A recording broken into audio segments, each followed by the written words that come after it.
पाकिस्तानी री इलेक्शन। तो कैसे हैं आप सब? उम्मीद है आप सब बढ़िया होंगे, मजे में होंगे, खुश होंगे, आबाद होंगे। मेरा नाम है मुदस्सिर। मैं हूं बशीर। सो गाइस, आज की वीडियो काफी ज्यादा मस्त किस्म की होने लगी है यार। बहुत बड़ी एक अचीवमेंट है इंडिया की। तो वीडियो का जो टाइटल है वो है Indian space agency beating top countries and launching foreign satellites more than Indian satellites.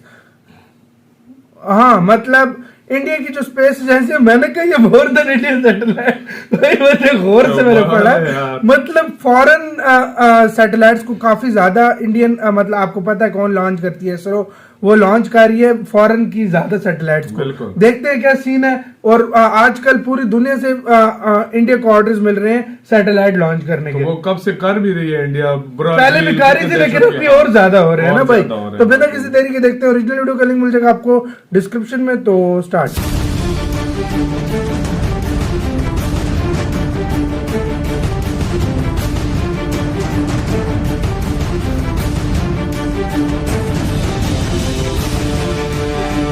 नमस्कार, सलाम, प्रणाम और सुबह के इंडी प्लस न्यूज देख रहे सभी दर्शकों को प्यार भरी सत श्री अकाल। दोस्तों, कहते हैं कि दिन की शुरुआत अच्छी खबरों से करनी चाहिए, अच्छी सोच से करनी चाहिए, और इसी के चलते आपके लिए एक अच्छा संदेश लेकर आए हैं। फिर शुरू करते हैं आज की खबर को। संदेश है चाणक्य नीति का। सबसे बड़ा गुरु मंत्र है कभी भी अपने राज दूसरों को मत बताएं। दोस्तों, शुरू करते हैं आज की सबसे पहली खबर को। दोस्तों, इसरो ने दुनिया के अंदर जो डंका बजा रखा है, दुनिया के अंदर अपनी सैटेलाइटों को छोड़कर जिस तरीके से दुनिया का अट्रैक्शन हासिल किया है, वो अपने आप में एक रिकॉर्ड बनता जा रहा है। 1975 के आंकड़े आए हैं। 1975 से लेकर अब तक इसरो ने क्या कमाल करके दिखा दिया है, ये डिटेल आज आपको बताने वाले हैं। दोस्तों, वैसे तो स्पेस के सेक्टर में गिने चुने ही देश हैं जो आज कुछ मेहनत कर रहे हैं, नहीं तो कुछ देशों को तो समय ही नहीं है। 60 सालों से उन्होंने अपनी स्पेस एजेंसियां बनाकर बैठी हैं, लेकिन एक भी ढंग की मिशन उन्होंने अभी तक की नहीं है। लेकिन अपने आप में इसरो के लिए जो चैलेंजिंग बात रही कि हमने दूसरे देशों का तो सहयोग हासिल किया ही, साथ में ही अपनी प्रतिभा को इस तरीके से निखारा कि अपने दम पर ही हम मंगल पर जा रहे हैं, चांद पर जा रहे हैं और सूरज पर भी जाने की बातें हो रही हैं। और इसी के चलते इसरो की कामयाबी दुनिया के सभी देशों के लिए संदेश भी है कि जो आने वाले समय में आगे बढ़ना चाहते हैं, हमारे पास इसरो नाम की एक स्पेस एजेंसी भी है। अगर आप हमारे साथ ट्रेड करते हो तो इसरो के साथ भी सहयोग आपका बढ़ सकता है। भारत के पास बहुत सी चीजें हैं दुनिया को देने के लिए, और उसी में से एक चीज है इसरो स्पेस एजेंसी की टेक्नोलॉजी। दोस्तों, 1975 से लेकर अब तक इसरो ने 129 इंडियन ओरिजिन की सैटेलाइटों को अंतरिक्ष में छोड़ दिया है, और दुनिया की 342 सैटेलाइटों को हमने छोड़ा है। 342 दुनिया की सैटेलाइटें थी, वो 36 देशों की थी, और इसमें से 39 सैटेलाइट कमर्शियल सैटेलाइट थी, प्राइवेट सैटेलाइट थी, और बाकी की नैनो सैटेलाइट थी। हालांकि ये कारनामा भी कर दिखाना कोई खाला जी का वाड़ा नहीं है। हालांकि इसकी जानकारी देने के लिए आपको सबसे पहले तुर्की की स्पेस एजेंसी की ओर देखना चाहिए।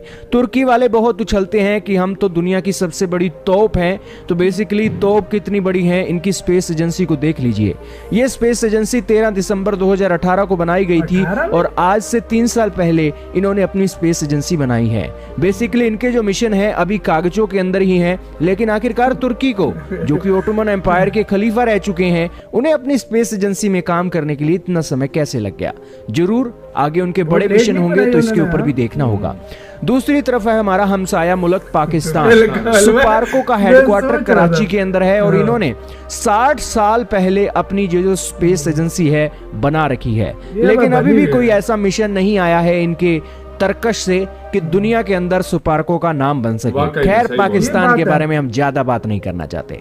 इसके अलावा ऑस्ट्रेलिया की स्पेस एजेंसी देखिए, ये बनाई गई थी 1 जुलाई 2018 को, और अब ये इसरो के साथ कोऑपरेट कर रही है, नासा के साथ कोऑपरेट कर रही है कि हम अंतरिक्ष में अपना मिशन छोड़ेंगे। तो बेसिकली इससे आप अंदाजा लगा सकते हो कि ऑस्ट्रेलिया, जहां पर हमारे बच्चे पढ़ने जाते हैं, वो बच्चे जो एक अंतरिक्ष में अपनी एक धाक हासिल करना चाहते हैं, वो तो ऑस्ट्रेलिया पढ़ने जाने वाले नहीं है, क्योंकि ऑस्ट्रेलिया की स्पेस एजेंसी ही 1 जुलाई 2018 को बनाई गई। इसी के अलावा अजरबैजान एक और मुस्लिम देश है, उसकी स्पेस एजेंसी 11 साल पहले बनाई गई थी, 2010 को बनाई गई थी, और इसने भी कोई ऐसा बड़ा कारनामा करके नहीं दिखाया।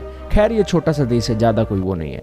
इसी के अलावा यूके की स्पेस एजेंसी 11 साल पहले बनी थी। और ये जो यूरोपियन यूनियन की कंट्रीज है ना, इनका एक ही देखा गया है, ये यूरोपियन यूनियन की स्पेस एजेंसी के साथ मिलकर ना अपने मिशन करती हैं। अब जब यूके यूरोपियन यूनियन से अलग हो गया है तो अब इसके बड़े बड़े मिशन आने वाले हैं, इनका इंतजार रहेगा। लेकिन इसी के साथ कनाडा की स्पेस एजेंसी भी पूरी चर्चाओं में है। दरअसल 32 साल पहले कनाडा की स्पेस एजेंसी एक हरकत में आई थी और उसने अलग अलग अपने मिशन किए थे, अपने लोगों को भी अंतरिक्ष में भेजा था। लेकिन इसी के साथ ये अंतरिक्ष एजेंसी भारत के इसरो से पीछे है। इसी के अलावा इजराइल की स्पेस एजेंसी भी बहुत अच्छा काम कर रही है। ये 1983 में बनी थी और 39 साल पहले इन्होंने अपनी स्पेस एजेंसी की नींव रखी थी और ये भी बहुत अच्छा काम कर रही है। चांद पर इन्होंने अपना एक मिशन भी भेजा था, वो भी कामयाब नहीं हुआ, लेकिन फिर भी इन्होंने कोशिशें बहुत की हैं। इसी के अलावा न्यूजीलैंड की स्पेस एजेंसी के ऊपर भी देख लीजिए कि 5 साल पहले ये बनी थी और बेसिकली न्यूजीलैंड ने भी अभी कोई ऐसा मोर्चा नहीं मारा है कि वाकई में ही कोई बड़ी बात हो सके। लेकिन मोर्चा मारने वाले देश कौन से हैं, इसके बारे में भी तो आज की आपकी जानकारी होनी चाहिए। दुनिया की नंबर 1 स्पेस एजेंसी है नासा, जिसने दुनिया के अंदर तहलका मचा रखा है। दुनिया के अंदर जो भी स्पेस के मामले में एक काम होता है, सबसे पहले नासा करती है और फिर पूरी दुनिया उसे फॉलो करती है, चाहे रशिया है, भारत है, कनाडा है, चाइना है, कोई भी देश है। तो इससे आपको पता लगा कि नासा से हमारा कंपटीशन है। दूसरे नंबर पर है रशिया की space agency, Russian federation space agency. आपको पता ही है कि हमने अभी अपने लोगों को अंतरिक्ष में भेजना है, हम ट्रेनिंग कहां से ले रहे हैं? रशिया की स्पेस एजेंसी से ले रहे हैं। और दूसरे नंबर की, दुनिया की दूसरे नंबर की सबसे बड़ी space agency Russian federation space agency है, इसके साथ हमारा कंपटीशन है। तीसरे नंबर पर है European space agency, basically European union के देशों का जो झुंड है, वो झुंड इसमें अपनी टेक्नोलॉजी डालता है, पैसा डालता है और ये दुनिया की तीसरे नंबर की सबसे बेहतरीन स्पेस एजेंसी बोली गई है। इसी के अलावा इसरो चौथे नंबर पर है दुनिया की और 5वें नंबर पर है चाइना की स्पेस एजेंसी। इसी के अलावा 6वें नंबर पर है जापान की स्पेस एजेंसी। ये मोटी मोटी बातें अब आपको पता लगी, आप क्या कहना चाहेंगे कमेंट सेक्शन में जरूर बताइएगा। लेकिन एक छोटी सी जानकारी आपको देते चलें कि भारत के पास अभी तक 53 ऑपरेशनल सैटेलाइट अंतरिक्ष में अभी भी घूम रही हैं, जिनके अंदर 21 सैटेलाइट हमारी कम्युनिकेशन की हैं, 8 सैटेलाइट नेविगेशन की हैं और 21 अर्थ ऑब्जर्वेशन सैटेलाइट हैं और 3 साइंस की सैटेलाइट हैं। बेसिकली किसी देश के लिए एक प्राउड की बात होती है कि अंतरिक्ष में बैठे बैठे भी हम धरती पर अपने मौसम का जायजा ले रहे हैं, अपने बॉर्डरों को सिक्योर कर रहे हैं। इसी के साथ ही और जो एक दुश्मन देश हैं उन पर भी इन्हीं सैटेलाइटों से नजर रख रहे हैं। ये एक बहुत बड़ी ताकत होती है किसी देश के लिए और भारत के पास तो आज ऐसी भी ताकत है कि अंतरिक्ष में घूम रही दुश्मन की सैटेलाइटों को किस तरीके से गिराना है, ये टेक्नोलॉजी भी भारत के पास है।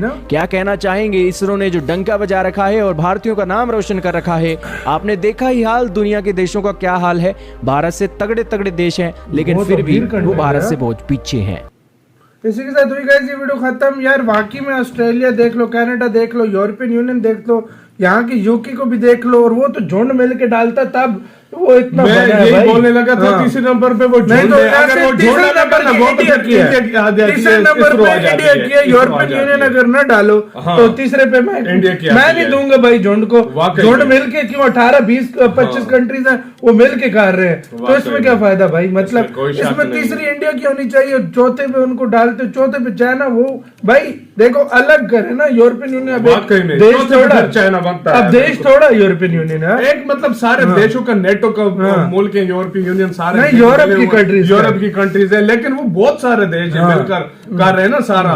अब अगर वो अलग अलग अपना करे तो वो कर नहीं सकते। मुझे उस पे जोड़ पैसा डालता है और छठे में जापान की है। मतलब यार उस तरह से देखा जाए इंडिया 5th नंबर पे था, अभी 4th पे आ गया, ये 3 पे आ गया, ऐसा बोलो। चाइना को भी क्रॉस कर दिया, चाइना जो मतलब बहुत बड़ी बड़ी इनके छोड़ता है उसको भी क्रॉस करके बैठा। मैं एक बात बताऊं, जिस तरीके से ये मेहनत कर रहे हैं, जिस तरह से इसरो चल रहा है ना, कुछ सालों में मुझे लगता है रशिया जो सिखाया उसको भी पीछे लगे। वो कहते हैं कभी स्टूडेंट ही अपना मतलब वो उस्ताद मतलब जो टीचर है उससे आगे निकल जाता है, तो ये बिल्कुल हो सकता है। और दूसरी बात भाई निकल जाता है वाकई आगे। और भाई दूसरी बात काफी मुझे अच्छी लगी, 300 पता नहीं 72 के 42 और 48 मतलब 48 मुल्कों सॉरी सैटेलाइट भेज चुके हैं। भाई कहाँ पे एक टाइम पे साइकिल पे और बैलगाड़ी पे अपनी सैटेलाइट लेकर गए थे और आज देख लो। अच्छा मजे की एक बात बताऊं, आज और कंट्रीज अब नासा देखो, नासा अगर किसी देश की सैटेलाइट ऊपर भेजता है ना तो उससे ठीक ठाक पैसे चार्ज करता है, बहुत ज्यादा पैसे लेता है।